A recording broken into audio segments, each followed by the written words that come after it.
નમસ્કાર વિદ્યાર્થી મિત્રો, પ્રિલિમ પરીક્ષા બોર્ડ પરીક્ષા માટે ઉપયોગી સાબિત થશે એવું આજનું પેપર ધોરણ 10 વિષય છે સામાજિક વિજ્ઞાન, બનાસકાંઠા શાળા વિકાસ સંકુલનું પ્રશ્નપત્રનું સંપૂર્ણ સોલ્યુશન કરીશું. તો આપણે જોઈએ, શરૂઆત કરીએ છીએ સેક્શન એથી. તો એની અંદર છે યોગ્ય જોડકા જોડો. તો કે રુદ્ર મહાલય, તો રુદ્ર મહાલય કહેલું છે સિદ્ધપુરમાં.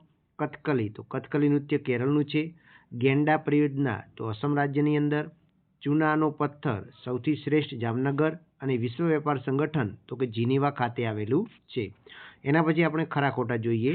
તો કે સારનાથનો સ્તંભ ભારતની શિલ્પકલાનો શ્રેષ્ઠ નમૂનો છે, એકદમ રાઈટ વિધાન છે. દ્રવિડ કુળની સૌથી જૂની ભાષા તેલુગુ છે, તો આ પણ કેવું છે, રાઈટ છે. એના પછી નોર્વે સૌથી ઊંચો માનવ વિકાસ ધરાવતો દેશ છે, તો આ પણ સાચું છે. આતંકવાદ સમાજને પ્રગતિ તરફ દોરી જાય છે, તો આ વિધાન ખોટું છે. મોટરસાઇકલ સવાર અને તેની પાછળ બેઠેલો વ્યક્તિ હેલ્મેટ પહેરવું ફરજિયાત નથી, તો આ વિધાન કેવું છે, ફરજિયાત છે, એટલે આ વિધાન પણ કેવું છે, ખોટું છે. એના પછી ખાલી જગ્યા જોઈએ. તો વારસો એ દેશની ખાલી જગ્યા છે, તો વારસો એ દેશની ઓળખ છે. પછી લાલભાઈ દલપતભાઈ સંગ્રહાલય ખાલી જગ્યામાં આવેલું છે, તો અમદાવાદ ખાતે આવેલું છે. જળ એ કેવું છે, તો કે જળ એ મર્યાદિત સંસાધન છે. પછી ચક્રવાતથી ખાલી જગ્યા ખેતીના પાકોને વધુ નુકસાન થાય છે, તો કે કયા પાકોને, તો કે રાસાયણિક પાકોને વધારે નુકસાન થાય છે. રાષ્ટ્રીય ધોરીમાર્ગ નંબર 44 દેશનો સૌથી લાંબો રાષ્ટ્રીય ધોરીમાર્ગ નંબર છે, 44 છે. પછી ભાખરા નાગલ યોજના જે છે એ પંજાબમાં. પછી કોસી બિહારમાં. નાગાર્જુન સાગર જે છે એ આંધ્રપ્રદેશ. અને નર્મદા યોજના છે એ ગુજરાતમાં આવેલી છે. તો તમે જોઈ શકો છો, એકમાં બી, બેમાં એ, ત્રણમાં ડી અને ચારમાં સી, એટલે ઓપ્શન નંબર બી તમારો સાચો બને છે. પછી આગળ 17માં જોઈએ. ઈસવીસન 1883માં કઈ સંસ્થાની સ્થાપના થઈ હતી, તો મુંબઈ પ્રાકૃતિક ઇતિહાસ સમિતિની સ્થાપના થઈ હતી, જે જૂનામાં જૂની સંસ્થા છે. પછી ભારતમાં લગભગ કેટલા ટકા જળ સિંચાઈ માટે ઉપયોગી છે, તો કે 84% જળ. એના પછી ભારતનું અર્થતંત્ર કેવા પ્રકારનું છે, તો ભારતનું અર્થતંત્ર મિશ્ર પ્રકારનું છે. ગિયર વિનાનું 50 cc સુધીનું એન્જિન ક્ષમતાવાળું દ્વિચક્રી વાહન ચલાવવા માટે લાયસન્સ કેટલા વર્ષની ઉંમરે મળે છે, તો 16 વર્ષની ઉંમર બાદ મળે છે. પછી એક સ્થળેથી બીજા સ્થળે માનવી કે માલસામાનની હેરફેરને શું કહે છે, તો એને પરિવહન કહેવાય છે. શું કહેવાય છે, પરિવહન કહેવામાં આવે છે. એના પછી સુવર્ણ ચતુર્ભુજ કયા 4 મહાનગરોને જોડે છે, તો દિલ્હી, દિલ્હીથી મુંબઈ, મુંબઈથી ચેન્નઈ, ચેન્નઈથી કોલકાતા, એટલે કે દિલ્હી, મુંબઈ, ચેન્નઈ અને કોલકાતા આવશે. આર્થિક રીતે ભારત દેશ કેવો છે, તો આર્થિક રીતે ભારત દેશ વિકાસશીલ છે. કેવો છે, વિકાસશીલ છે. પછી ઉત્પાદનનું સજીવ સાધન કયું છે, તો કે શ્રમ એ ઉત્પાદનનું સજીવ સાધન છે. પછી સેક્શન બીની વાત કરીએ, બે ગુણના પ્રશ્નો.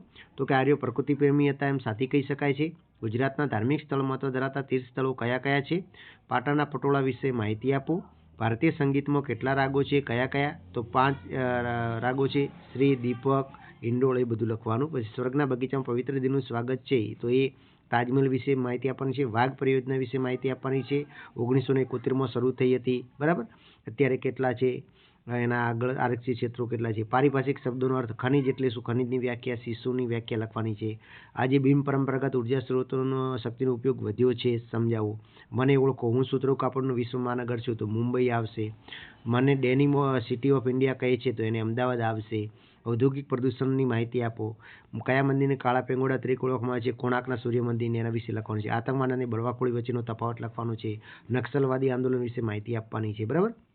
સેક્શન સીની વાત કરીએ, 3 ગુણના પ્રશ્નો. લોથલ ભારતનું અગત્યનું બંદર છે, વિધાન સમજાવો. નાલંદા વિદ્યાપીઠ વિશે માહિતી આપો. રથ મંદિરો વિશે માહિતી આપો. કાળી જમીનને કપાસની જમીન કહેવામાં આવે છે, કારણ આપો. ભૂમિ સંરક્ષણ એટલે શું, ભૂમિ સંરક્ષણ ઉપાય. પર્યાવરણની સુરક્ષા માટેના પગલાં જણાવો. ગ્રાહકે ખરીદી કરતી વખતે કઈ કઈ કાળજી રાખવી જોઈએ. પછી ISIનું પૂરું નામ, ઇન્ડિયન સ્ટાન્ડર્ડ, બરોબર. પછી FPOનું, પછી WHO વર્લ્ડ હેલ્થ ઓર્ગેનાઇઝેશન, આ પૂરા નામ લખવાના હતા. મહિલા સમાનતા માટે ગુજરાત સરકારની વિવિધ યોજનાઓ જણાવો. પછી સેક્શન ડીની વાત કરીએ, તો પ્રાચીન ભારતીય ગણિતશાસ્ત્રમાં સાધેલી પ્રગતિ. વૈદિક વિદ્યા અને શલ્ય ચિકિત્સાના સાધેલી અભૂતપૂર્વ સિદ્ધિ. ભારતમાં કૃષિ ક્ષેત્રે થયેલા ટેકનિકલ સુધારા. ખરીફ પાક અને રવિ પાક વચ્ચેનો તફાવત લખવાનો છે. ગરીબી એટલે શું, ગરીબી ઉદ્ભવના કારણો જણાવો. બેરોજગારી એટલે શું, બેરોજગારીના પ્રકારો. રાષ્ટ્રીય અન્ન સલામતી કાયદાની ધારાકીય જોગવાઈઓ. એના પછી તમે જુઓ તો નકશો છે. કાળી જમીન તમે મુંબઈ, મહારાષ્ટ્ર બતાવી શકો છો. દજી ગામ તો જમ્મુ કાશ્મીરમાં બતાવવાનું હતું. ચા ઉત્પન્ન કરતો પ્રદેશ અસમ બતાવી શકાય. ઇલેક્ટ્રોનિક તો બેંગાલુરુ આવશે, બરાબર. આઈ હોપ કે આ વિડીયો તમને પસંદ આવ્યો છે. ફરી મળીશું નવા વિડીયો સાથે.